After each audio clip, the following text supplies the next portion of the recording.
শুধু মুখের ব্যবহার নিয়ে। কিছু কিছু তরুণ পলিটিশিয়ান, রাজনীতিবিদ মাঠে এসেছেন জনগণের সেবা করার উদ্দেশ্যে, কিন্তু জনগণের সেবার উদ্দেশ্যে এসে কোনো কোনো সিনিয়র নেতৃবৃন্দের উপর যেভাবে ক্ষোভ যাচ্ছে, রাজনীতিতে আপনার মতপার্থক্য থাকবে, প্রতিহিংসা থাকবে, কথার মারপেচ থাকবে, কিন্তু এমন কিছু কথাবার্তা কিছু সিনিয়র নেতৃবৃন্দের প্রতি জুনিয়র নেতৃবৃন্দ উপস্থাপন করছেন নাম ধরে ধরে, এটি আসলে নির্বাচনীয় আচরণবিধি লঙ্ঘনের ভিতরে পড়ে বলে আমার মনে হয়। আবার এমন সিনিয়র নেতাও জুনিয়র নেতার বক্তব্যকে পাল্টা কাউন্টার দিচ্ছেন, এটাও কিন্তু রাজনৈতিক শিষ্টাচারের ভিতরে পড়ে না। তাহলে আমাদের এই তরুণ প্রজন্ম 24 আন্দোলন করে কি শিখতেছে আপনাদের থেকে? আমি মনে করব উভয় রাজনৈতিক নেতৃবৃন্দের জন্য ছোট বড় সকলের সম্মানার্থে বলতেছি, এমন কিছু কাউন্টার দিবেন, ব্যক্তিকে আঘাত করবেন না, ব্যক্তি প্রতিষ্ঠানকে আঘাত করবেন না। ব্যক্তি এবং ব্যক্তি প্রতিষ্ঠানকে যদি রাজনৈতিকভাবে আঘাত করেন, প্রতিহিংসা করেন, সেখানে ক্ষতিগ্রস্ত হবে সাধারণ মানুষ। কারণ কাউন্টারের বদলা কাউন্টার দিবে, সমর্থকেরা পাল্টা উত্তর দিবে, সেক্ষেত্রে সংঘাত, পরিবেশ, পরিস্থিতি থমথমে বিরাজ করবে। আমরা তারপরে প্রশাসনকে জবাব চাই, আমার ভাইয়ের উপর হামলা কেন? কাজে প্রশাসন তো ঘরে ঘরে বসে থাকবে না, এই প্রশাসন নিরপেক্ষ থাকতে হবে। এবং প্রশাসনকে তো আমিও ব্যবহার করছি, আপনিও করছেন, সবাই শুধু ব্যবহারে করছেন। তাহলে প্রশাসন কার পক্ষে কাজ করবে ভাই? প্রশাসনের দোষটা কোথায়? প্রশাসনকে স্বাধীনভাবে দিতে হবে।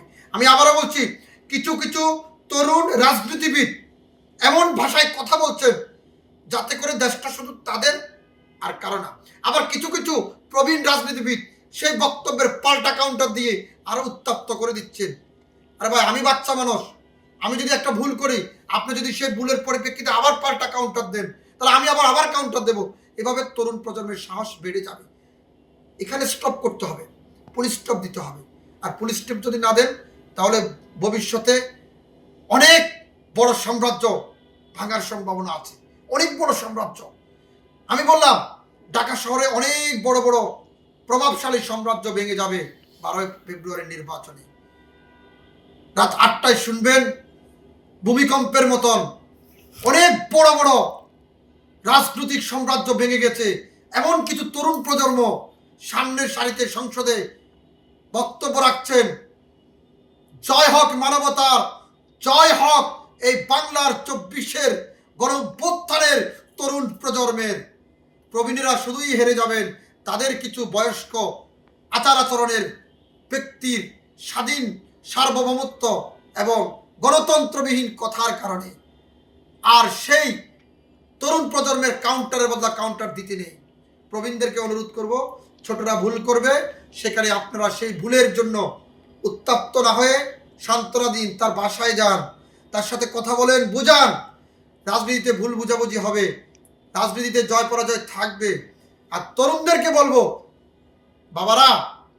বাবারা তোমাদের কাছে অনুরোধ করতেছি, রাজনীতির বয়স বিবেচনা করবা, নিজের বয়স বিবেচনা করবা, সব বয়স বিবেচনা করে মুখে লাগাম দিয়ে কথা বলবেন, তাহলে সকল মানুষের ভালোবাসা গ্রহণ করতে পারবেন। আজকে আমার এই বক্তব্যে হয়তো অনেকে আমাকে নিয়ে অনেক হাসি রহস্য করতে পারবে, বেটা কোত্থেকে এক পাগল জন্ম হয়েছে। অনেকে বলে এই কোত্থেকে একটা পাগল আসলো। তো পাগলের কি বাংলাদেশে নাগরিকত্ব সার্টিফিকেট দেয় না? ভোটার আইডি কার্ড আমাকে সরকার দিছে না? আমি বাংলাদেশের নাগরিক হিসেবে প্রার্থী হয়েছি না? আমি একটা প্রতিষ্ঠান মেনটেন করতেছি না? আমার আন্ডারে 20টা লোক কাজ করতেছে না? তো আমি যদি ভাই পাগল হয়ে থাকি, তো আমার আন্ডারে এতগুলো লোক কাজ করে কিভাবে? মাসে এতগুলো লোক আমি ঘর ভাড়া দিই কিভাবে? এতগুলো লোকের কর্মসংস্থান, বেতন ইত্যাদি ইত্যাদি কিভাবে বহন করি? ভাই, আমাকে পাগল বলার আগে নিজেকে আগে প্রশ্ন করবেন, আমার সম্পর্কে আপনি অবগত আছেন না নাই, আমার সম্পর্কে জানেন কি না? সোশ্যাল মিডিয়াতে জিনিসটা বেশি। আমাকে নাচছিলে বলে যে এই পাগল করতে এইটা কেডারে ভাই, এতদিন পরে ঘুমেছিল। আমি তারেক সম্পর্কে কথা বলার আগে 70 বার চিন্তা করবেন, আমার ব্যাকগ্রাউন্ড জেনে নেবেন। আমাকে খেপাবেন না। আমাকে খেপালে আমি কিন্তু অনেকের তথ্য জানি, মুখ ফুসকে বলে দেব, তো ঘরে রাত্রে ঘুমাইতে পারবেন না, বইয়ের যন্ত্রণায় ঘুমাতে পারবেন না।